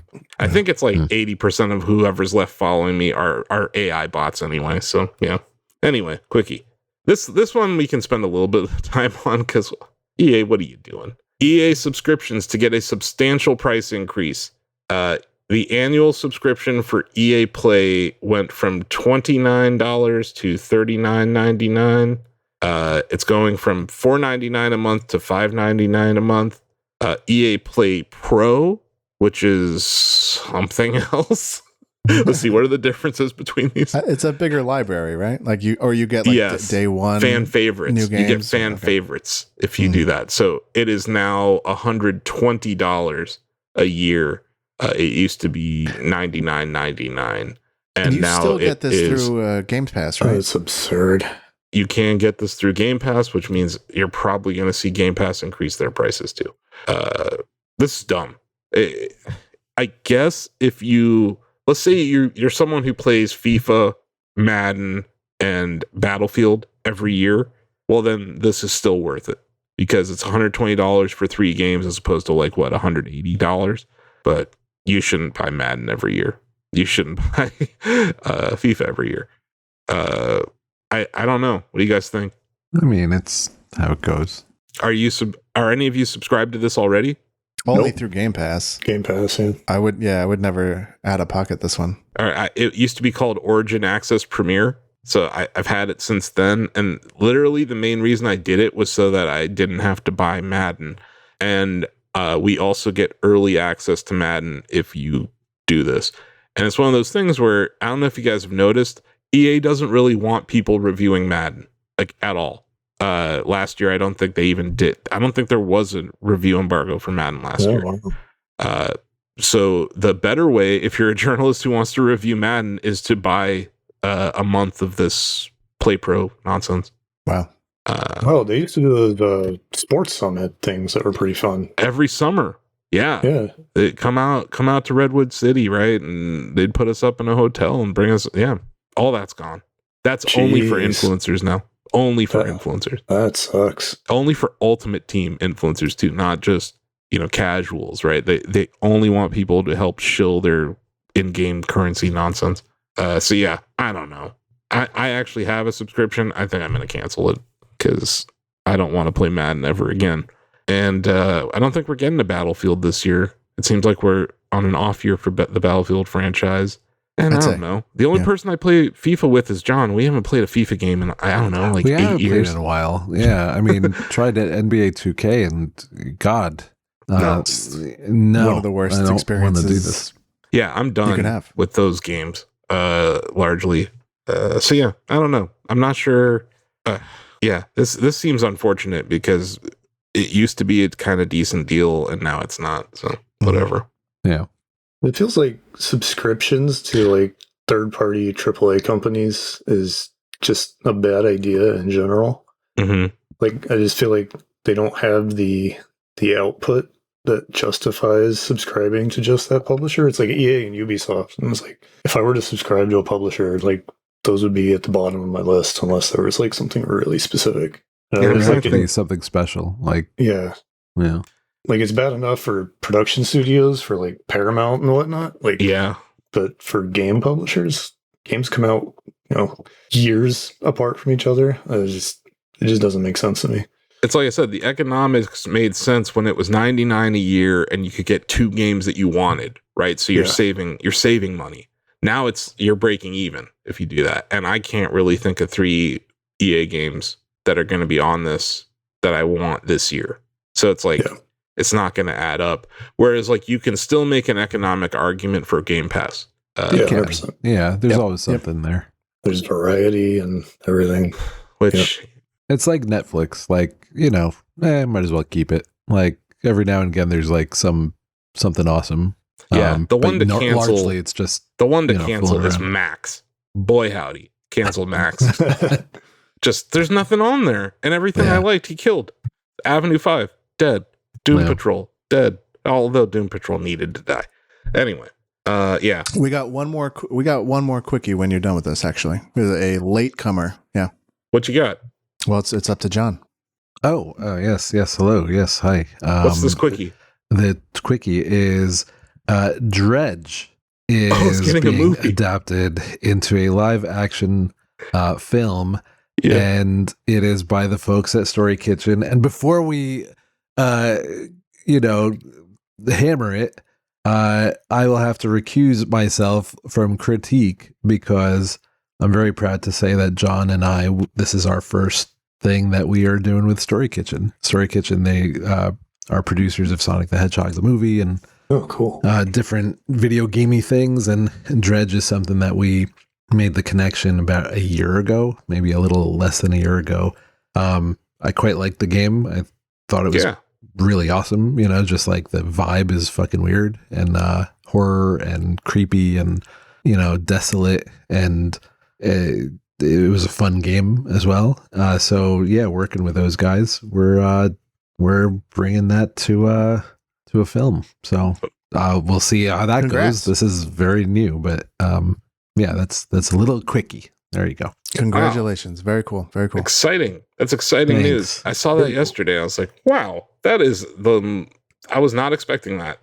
That's cool. Yeah. It's a weird one. I mean, that's the whole idea. Like, can we find some like stuff that from a narrative point of view could be cool in different The atmosphere mediums. Of that game, I think, will lend itself pretty well to film. So yeah, that'll be cool. So. Yeah. And we're in a good time for like scary movies. It's like they're back. They are back. I saw like The Stranger. Wait, what is it? Is it The Strangers coming back? Is that? And then there was like a bunch of like Lionsgate seems to be a big thing. Or, they keep coming out with something new. They're working on a new Scream somewhere. Yeah, there's just stuff's going on. Stuff. Yeah. Let's get to the longies. I'm going to try to keep this first longie a little short because none of us really play this game, I don't think. Or maybe Lucas does. Destiny 2, they showed off the final shape for the first time. That's the last expansion for this game. They revealed a new subclass called the Prismatic, where you can like combine subclasses now. Kind of completely changes the game. There's also a new enemy called the Dread. It's a new faction that's going to be the enemies that you're fighting against. But yeah, some big changes. Cool. Big changes coming to the game. Kind of as the game is, it's entering its end of life. Right? Yeah, yeah. I think it's fair to say that we are now seeing the end. We're seeing the last few days or last final months shape. Yeah, exactly. At the same time, the creative director of Destiny 2 went out and said that this is not the end for Destiny 2 or Destiny, and he seemed to imply pretty strongly that he said facing the witness is not the end of Destiny 2. And it's definitely not the end of Destiny. I think shortly after this stream, there was a leaker who posted that Destiny 3 is in development already. And that, the final shape is, it's coming in June. It's looking good. Yeah, I can tell you based on our traffic on the site, people are playing Destiny 2 again. So if you need help getting any of those god rolls or whatever, they brought back a lot of weapons from the first game or even earlier in Destiny 2. So there are these different god roll tasks that you need to carry out to get whatever guns you want. So yeah, exciting time for Destiny 2 players. It seems like a victory lap. They're actually doing stuff. And some of these things could be broken. So we'll have to see what happens when they launch in June. Because they are drastic changes. Sure. To some of the core gameplay. So yeah, that's the first longie. I don't know if this is a very longie, but Star Wars Outlaws, the Ubisoft game, is releasing in August 2024. Yeah, is that a surprise? Like that's early, right? That is early. Yeah, that is a surprise. Is that the story here? That we're surprised that Ubisoft made a game that came out? Well, that's the story. And then are we interested too? Like, I think they have an uphill battle a little bit. Of course, the gamer discourse is mad because female protagonist, but like, who cares? Like, I think it looks cool. Yeah, brother. You guys who are less active on social media here on the podcast, you guys are lucky that you never see this nonsense. Well, that's why. Like, because it sucks. Like, it's not good. I mean, why do I want to be in that goddamn? When does it end? Like, when does that end? Yeah, like this is not even unique. Like, there's tons of female protagonists in games. This is not even. It looks good. How does the game actually look, despite the female protagonist? I mean, that sounds insane to me. Like, I would agree with you. When does it end? But I have to mention it just to lampoon the idiots who say those things. I'm not giving them any credence, but we don't know a whole lot. We saw the trailer that they showed this week was more story. And I believe Game Informer announced that it is the cover for this month's Game Informer, so they have an in-depth preview coming in that magazine. But yeah, I don't know. It's an open world game from Ubisoft, so I'm going to be a little cautious with my optimism here. But it looks pretty awesome. I mean, it does. I don't know. Yeah, Ubisoft with the open world games, like, you know, they are chock full of stuff, right? They are way too expansive. I mean, if that's the big millisecond that they give me a trailing mission, John, I'm out. like how many Ubisoft trailing missions can a person do before they lose their mind? Hopefully they are. Maybe that's why this is coming out in August, right? That's fair. The less is more. Hopefully they get a little bit of that. Look, everything I've seen from this looks cool. So I'm hopeful, but I want to temper my hope with the reality of the situation. Because Ubisoft financially is not in a great place, so maybe that's why this is coming out sooner. It may not be that, it's smaller. It may be we need money kind of situation. So we'll see why. We'll see the real motivation when that game ships. But yeah, hopefully Shacknews will be reviewing it. We're looking forward to that game. Some people like Star Wars. Some people don't. Some people like certain Star Wars. I don't know. Kind of a weird spot right now, it seems. Yeah. Looking from the outside. Here's the last longie. And this is my goat. This week, Nintendo shut down servers for Wii U and 3DS online play. So this goes back to earlier in the show where we were talking about Mario Maker. I forgot to mention this. A human beat that last level in Mario Maker. Oh, nice. Trimming the hedges. An actual person beat it. I thought we covered this. Oh, how funny. No. The person who uploaded it used a task to do it. So everyone said, well, this is null and void because it was uploaded improperly. Despite that, the Kaizo players kept playing. And this weekend, a human beat that level. Oh. So we really did, as a community, 100% Mario Maker 1. And that's amazing. Wow. Nice. So yeah, and literally like 2 days before the servers went offline. So yeah, I salute the Wii U. Not many people do, but it's one of my favorite consoles of all time. And I love the DS and the 3DS era. I did too. Yeah. Lots of great games there. And there's something to be said about the time when I could fit a Nintendo in my pocket. Can't do that anymore. And I wonder if we'll ever go back to those days because you could wear Jenkos and fit Switch in your pocket. Yeah, I guess there are Jenkos out there that can fit like iPad Pros. So yeah, you're right. I think the handheld emulator market has really blown up recently because of that. iOS is also approving emulators. I'm sure Nintendo's super stoked about all that. But yeah, as long as they're retro games, I don't think it's going to matter. But as long as we don't see Yuzu on an iPhone anytime soon, probably going to be okay. Yeah. But yeah, any last thoughts about the GOAT, the Wii U? I have quite a library for both of these. I guess digital DS included. That's physical, right? Physical. You're always physical. I'm always physical, and that collection just went up in value in my heart and on eBay. Though eBay won't be getting a taste of those goods, but not for a while. What's like a precious Wii U title that you own? Mighty Number 9. Ooh, good one. I'm just kidding. I'm kidding. How about don't you have Breath of the Wild in the plastic still? I do. Yeah. That's one. I do. And John does too. Oh yeah, John, you might have missed it earlier. I'm back on my Mario Maker bullshit, dude. So if you want to, good. Okay. If you want to fire up Super Mario Maker 2, there's some levels waiting for you already. Oh, nice. Okay. Are they all like ridiculously impossible? Like, I mean, yeah. You can see for yourself, man. But I was good initially. I think you had like a record on one of my levels. I had a record on a few. Yeah, but I think I kept one. I don't know if I'm still, probably not. Yeah. But I don't think difficult. you did not retain the level 1 record. That went to Steve Tominski, but I do think I think you might have some other records, and then I don't think you beat the final boss yet. I didn't. No, I tried, man. I tried. I know. But anyway, I'm making a new level and I'm putting check marks in it just for you, or checkpoints just for you. Oh, well, thank you. Oh, good. Oh, thank you. I appreciate it. Everyone's been complaining about me never putting checkpoints in my levels. So now I'm like, okay, here's what you guys get. Wow. Now I'm going to make insanely hard platform puzzles with checkpoints afterwards. But do we need to have do we need to know a hidden hidden item or something? No. Like it's all okay. All right. No. It's all above board. I've taken all the criticism to heart in the past few years that I haven't been playing the game, and I just felt inspired to come back. So I'm back. Nice. Okay, cool. The death of the Wii U online play kind of spurred that. So that's it. That's the show. We did it. Oh, real quick. We actually have comments from our listeners. Oh, man.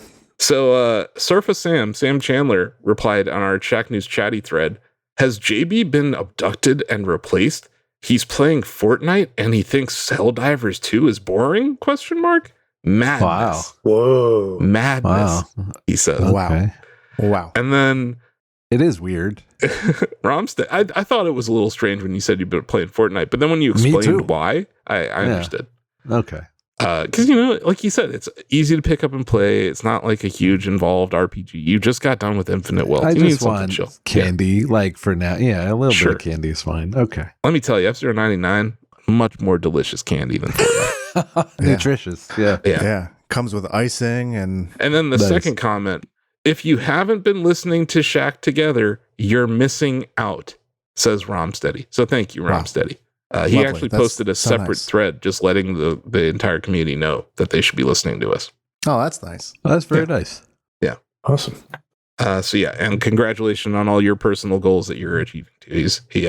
It was a nice update from Rom. So happy to hear things are going better for you. So the next update, hearing the F-Zero win, should be even more positive. Oh, we're gonna set the internet on fire with that. Yeah. I don't know if you could take the Yub Nub moment at the end of Return of the Jedi and you could just spread it out over the next few months. That's what I plan on doing from a content perspective around the win, because I captured the win, John. So I have video of it.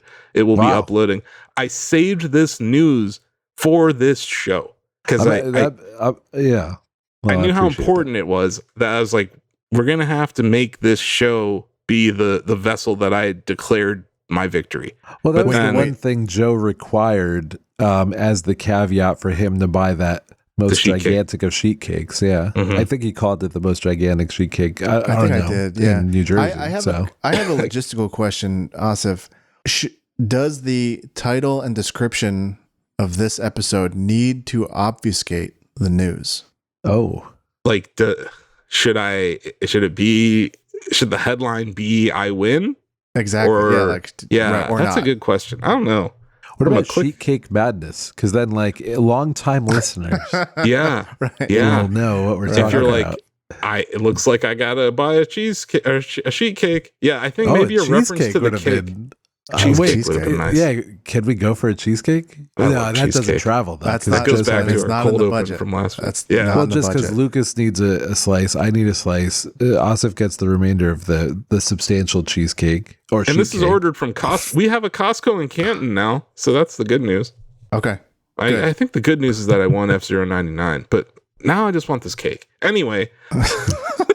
That's going to do it for today's show. Subscribe on your podcast app of choice and tune in every Friday for more Shack Together. Sometimes we get it up very late on Thursday night. And when we do, I will embed the video on evening reading because I do write the evening reading on Thursdays at Shacknews. So this evening reading, spoiler alert, guess what? it's all about me winning F-099. Hell yeah.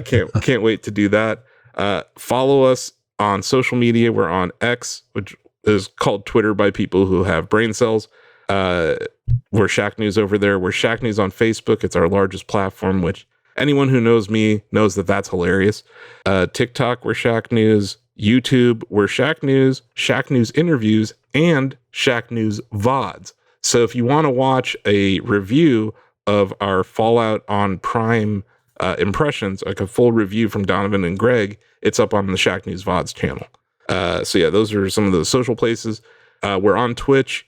We did our Mario Kart stream last week. We're doing another one next week. Next week's Mario Kart stream will be us ranking all the bad guy levels. So like the Wario, Mount Wario, or like Bowser's Castle 3, or, you know, whatever iconic bad guy levels. We're going to rank all of those on the next episode of the Road to Mario Kart top 96 tracks. So yeah, Twitch, YouTube. Oh yeah, we got Shack Pets. It's an app. It's a dedicated app for uploading pet pictures and then challenging your friends to see whose picture is cuter. So go on there. It's free to use. 0 dick pics uploaded in the multiple years that it's been online. And lastly, Bubbletron.com. Free game, no account needed, no app download required, and it's just ridiculous. So yeah, if you want to combine 3 business ideas and put on a money hat, Bubbletron.com is the place to go for that. So that's all the things. I'm glad we could get you in here, John, because it was such an important episode. Obviously, yeah, I appreciate it. I'm glad that I was here. And Joe, I'll Slack you the address. Yeah, I legitimately was about to ask you Asif's address because I will be sending you a sheet cake. And then Lucas, welcome to the Shacknews Extended Podcast universe, buddy. It's the Sipu, as the kids call it. Thank you. And then, yeah, thanks for everything you've been doing at Shacknews, man. You've been writing a bunch for us, guides and reviews, and we appreciate it. He's been crushing it. I'm having a blast. Awesome. Well, cool. Awesome. Well, that's he's going to enjoy cake, too. I mean, yeah, I'm sorry. Cake.